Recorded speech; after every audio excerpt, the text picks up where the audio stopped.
오늘 우리에게 주신 하나님의 말씀은 전번 주에 이어서 요한복음 3장 14절에서 18절까지 교독하고 마지막 절은 합독합니다. 14절에서 18절까지. 모세가 광야에서 뱀을 든 것 같이 인자도 들려야 하리니 이는 그를 믿는 자마다 영생을 얻게 하려 하심이니라. 하나님이 세상을 이처럼 사랑하사 독생자를 주셨으니 이는 그를 믿는 자마다 멸망하지 않고 영생을 얻게 하려 하심이라. 하나님이 그 아들을 세상에 보내신 것은 세상을 심판하려 하심이 아니요 그로 말미암아 세상이 구원을 받게 하려 하심이라. 다 함께요. 그를 믿는 자는 심판을 받지 아니하는 것이요 믿지 아니하는 자는 하나님의 독생자의 이름을 믿지 아니하므로 벌써 심판을 받은 것이니라. 아멘.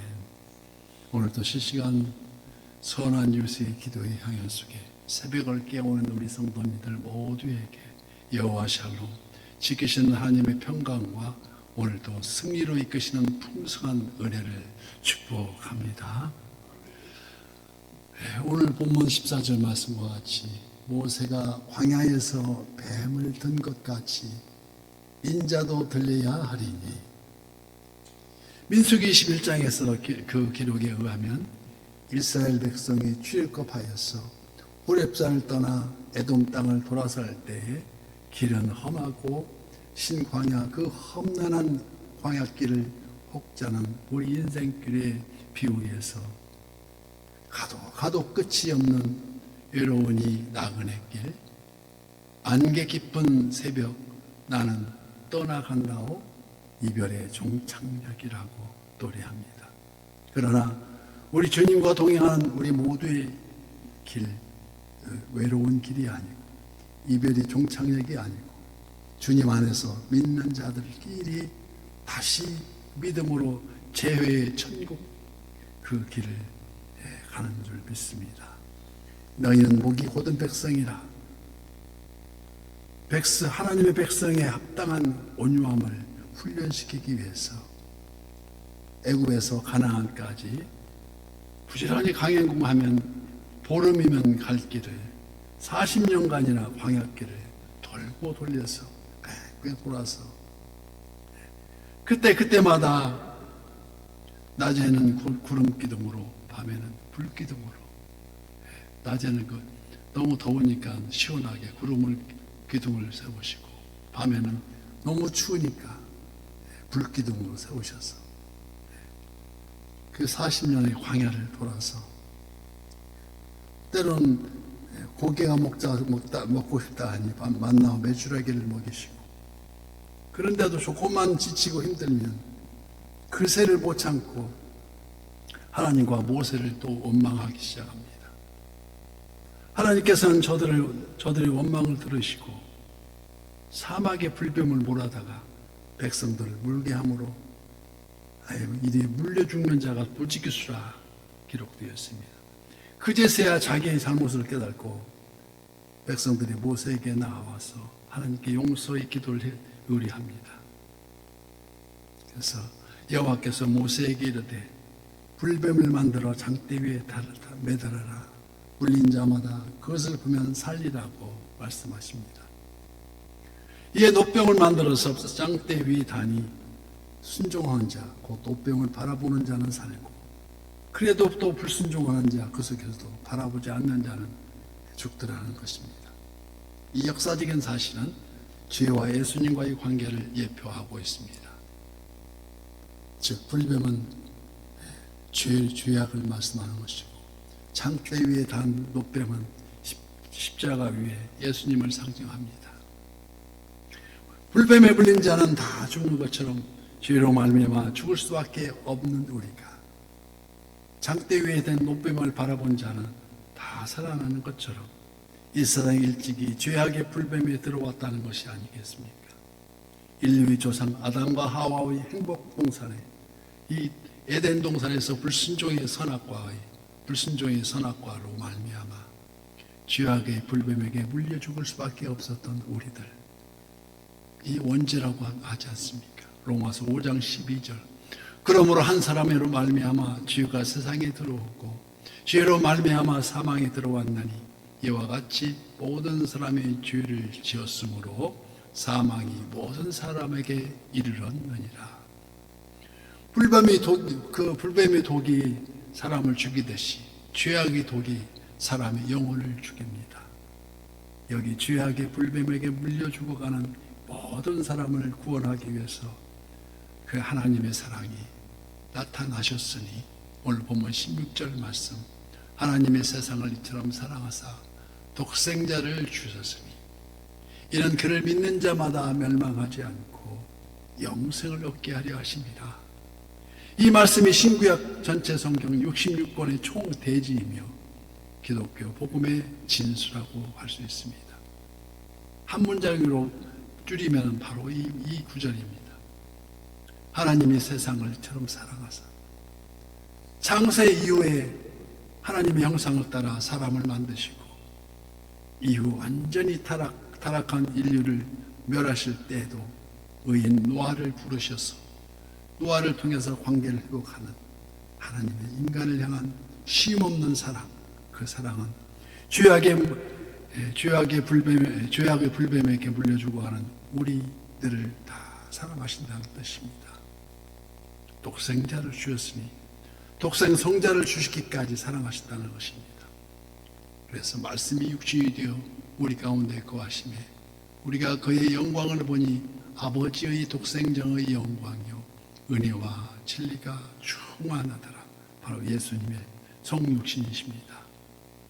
여기 예수님을 가리켜서 독생자라고 한 그 의미를 되새겨야 합니다. 독생자, 헬라 원어로서 노모게네스, 그 뜻은 성품과 속성에 있어서 유일하게, 유일무이한, 유일하게 존재라는 뜻입니다. 독생 성자, 유일하신 분.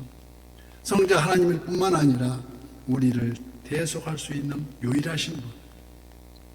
그래서 세례 요한은 보라 세상 죄를 지고 가는 하나님의 어린 양이라고 표현합니다.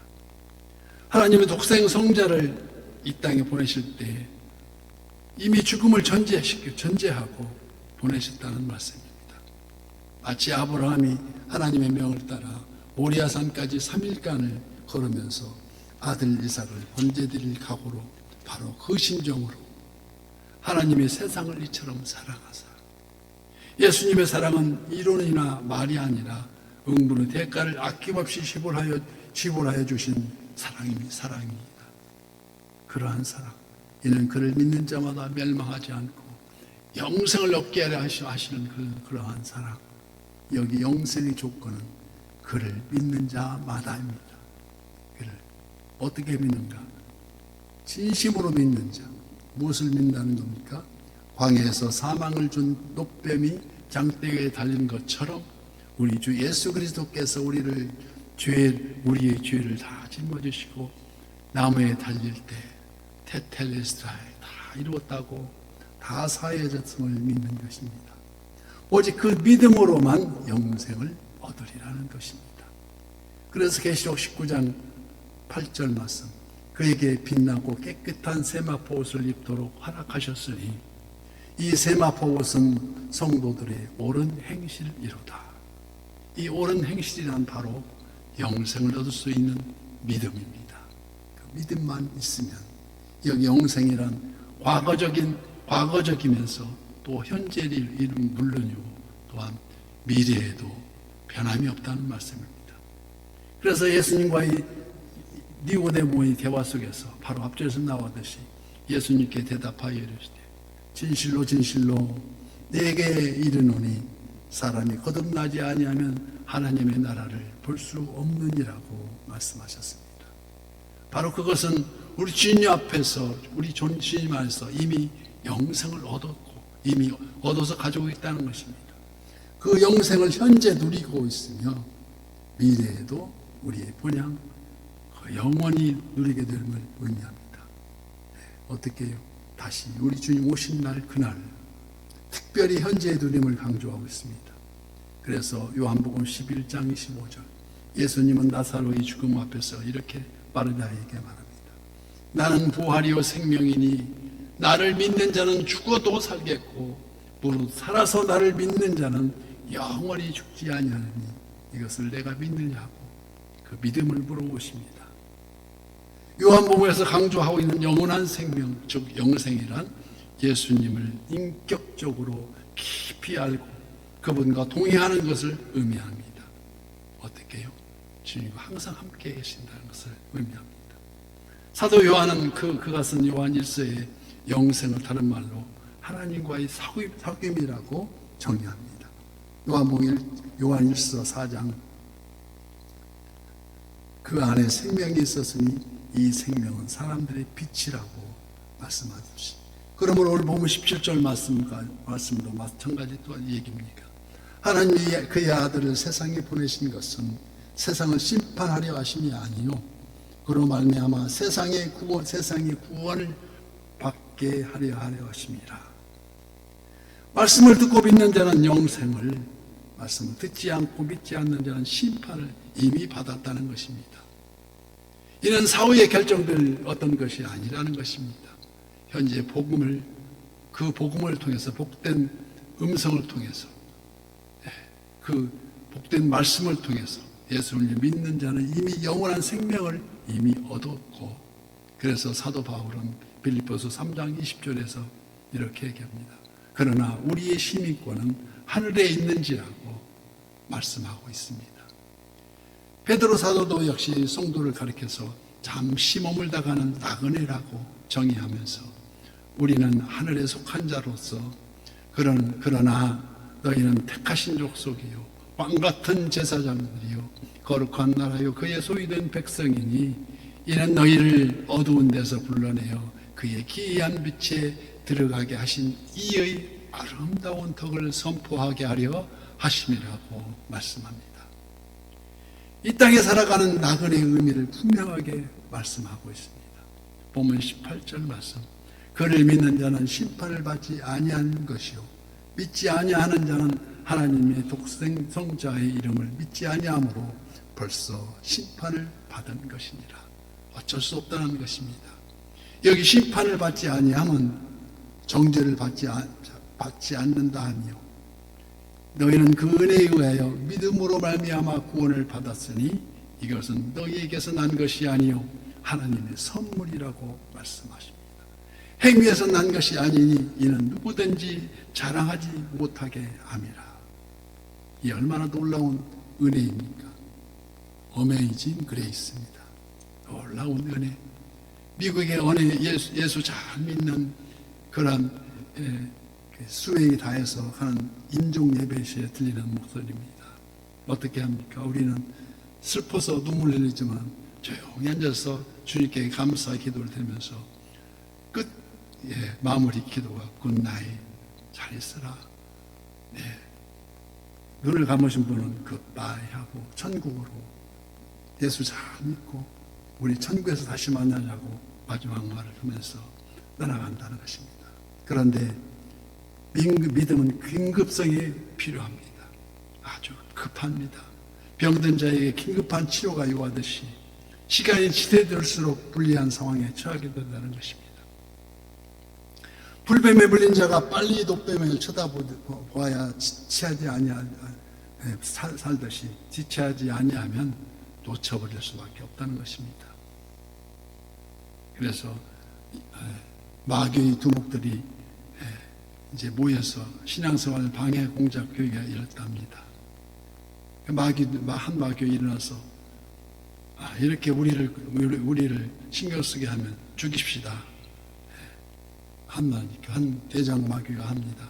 너는 성경도 안 읽었느냐? 하나님의 일이 땅에 떨어져 죽으면 많은 열매를 맺지 않더냐? 죽이면 죽일수록 더 나타나는 게 그들이 아니겠느냐? 그래서 두 번째 마귀 두목이 말합니다. 감옥에 가둡시다. 넌 성경도 안 읽느냐? 빌립보 감옥에서 기도하면서 다 풀림을 보고도 넌 또 그 말을 하느냐? 그러면 죄를 범하게 하는 게 제일이 아니겠습니까? 마귀 두목이 얘기를 합니다. 그렇긴 한데 더 좋은 방법이 없을까 하고 국립 끝에 제일 원로 마귀가 일어나서 내일부터 하라고 속삭입시다. 그래서 오늘 전도하려면 자꾸 다음날 하라고 마귀가 귀에 대고 속삭입니다. 그게 긴급성이 필요한. 그래서 오늘 또 우리는 새벽을 깨웁니다. 때를 따라 얻든지 못 얻든지 은혜의 보좌 앞에 담대히 나아가서 우리 선한 이웃이 좋은 교회가 교회라는 것을 다 소문이 퍼질 수 있는 우리가 그날을 기다리듯이 항상 우리 주님의 우리 여호와 샬롬이 항상 지키시는 하나님 평강이 우리 모두의 세계에서 풍성한 은혜로 이루어질 것을 축복합니다.